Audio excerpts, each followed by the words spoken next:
Bismillahirrahmanirrahim. Assalamualaikum warahmatullahi wabarakatuh. Sebelumnya perkenalkan, nama saya William Hilmi Susatyo. Pada kesempatan kali ini, saya akan bahas mengenai cara kerja komputer atau bagaimana komputer itu bekerja dengan referensi dari beberapa jurnal.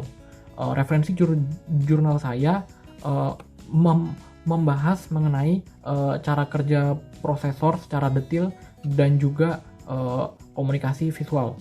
Oke, sebelum bahas mengenai cara komputer bekerja, saya akan bahas mengenai sejarah komputer itu sendiri. Jadi, komputer itu diciptakan pada tahun 1830 oleh seorang matematikawan bernama Charles Babbage. Ya, pada saat itu dia menciptakan suatu alat yang sistem kerjanya menyerupai cara kerja komputer pada masa kini. Nah, latar belakangnya adalah pada saat revolusi industri. Pada saat itu masyarakat berlomba-lomba untuk menciptakan suatu alat alat hitung atau alat komputasi. Seiring dengan perkembangan teknologi elektronika pada saat itu, akhirnya terciptalah komputer. Charles Babbage pada saat itu menamai temuannya dengan nama analytical engine.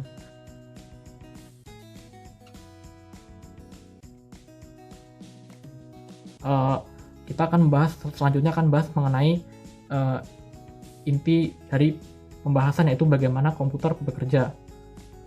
Jadi secara umum bisa dibagi menjadi 3 proses, yaitu input, proses, dan output. Jadi input itu adalah proses di mana ketika user memasukkan informasi ke dalam komputer.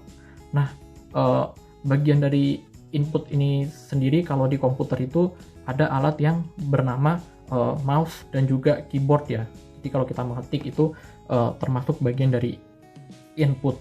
Kemudian input yang sudah masuk ke dalam sistem komputer tersebut kemudian akan melalui proses akan diproses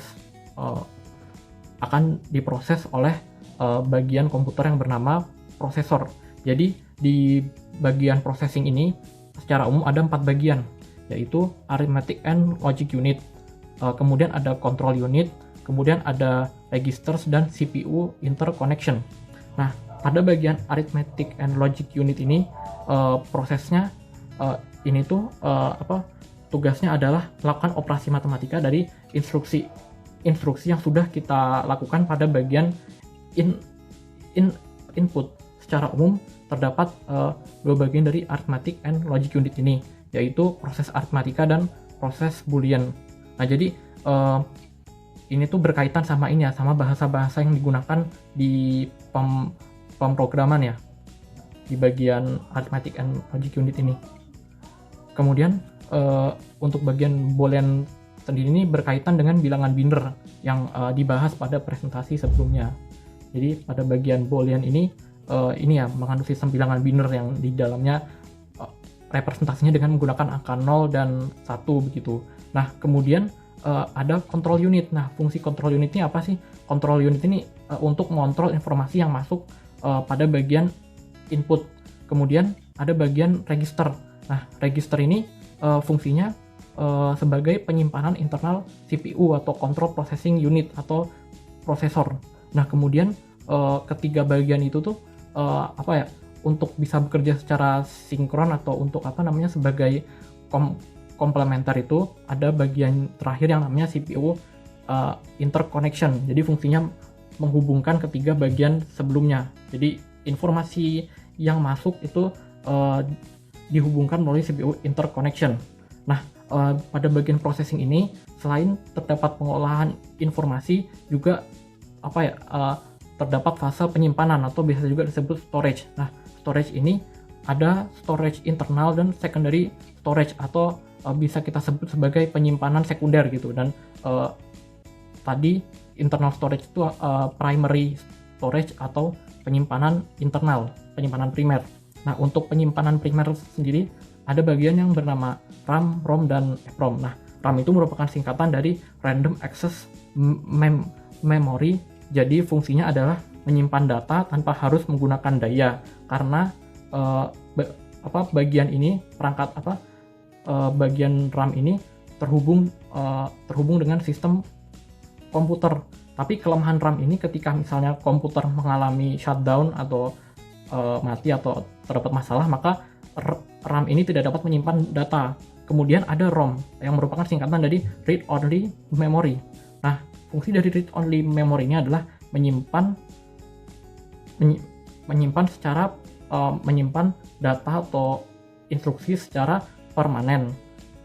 Nah, sifat dari read only memory ini juga tidak mudah menguap, dalam artian ketika komputer itu mati, sistem read only memory ini masih bisa bekerja begitu. Terus ini tuh digunakan untuk proses startup komputer ya. Terus tapi kelemahan dari read only memory ini, jadi proses dia untuk menyimpan data tuh lebih lambat gitu. Jadi untuk dokumen yang berukuran besar kemudian harus disimpan menggunakan read only memory, itu prosesnya akan menjadi lebih lambat. Terus yang terakhir ada EPROM yang merupakan singkatan dari Erasable Programmable Read Only Memory. Jadi EPROM ini masih merupakan bagian dari Read Only Memory. Tapi kalau untuk yang EPROM ini dia bisa dihapus begitu. Nah, kemudian untuk yang secondary storage itu contohnya diantaranya DVD, hard disk, dan USB flash drive atau Universal Serial Bus Flash Drive. Oke, kemudian tadi untuk processing sudah dibahas. Kemudian untuk bagian terakhir yaitu output ya. Nah, untuk output ini contohnya bisa kita lihat di monitor ya. Jadi kalau suatu instruksi itu sudah diproses oleh prosesor, maka kemudian akan muncul hasilnya bisa kita lihat melalui monitor seperti itu. Jadi itu tuh fungsi dari output itu menyampaikan informasi kepada user, menyampaikan data-data yang sudah diolah kepada user seperti itu. Nah, kemudian tadi saya sudah menjelaskan mengenai bagaimana komputer bekerja. Kemudian untuk sedikit gambaran, saya juga akan menjelaskan mengenai komputer dalam komunikasi. Jadi ini berkaitan sama proses input yang tadi sudah saya bahas. Jadi pada umumnya user atau pengguna dari komputer itu biasa menerima informasi dalam 3 bentuk, yaitu teks, pixel, dan vektor. Nah, jadi teks, pixel, dan vektor ini itu asalnya berasal dari maksudnya dia bekerja dalam bahasa pemrograman. Contohnya misalnya kalau untuk teks itu kan ini ya kita biasa menerima informasi teks itu dalam bentuk PDF atau Microsoft Word. Nah, PDF atau Microsoft Word itu dia contohnya bisa bekerja dalam bahasa Python atau C++. Kemudian ada pixel, kalau kita menerima gambar begitu bentuknya JPG. Nah, itu pixel itu juga bekerja dalam bahasa pemrograman, kalau tidak salah dalam bahasa Java begitu ya. Begitu pula vektor. Nah, kemudian saya akan menjelaskan kelebihan dan kekurangan dari ketiga hasil output komputer ini ya. Jadi teks itu dia bentuknya tulisan seperti itu.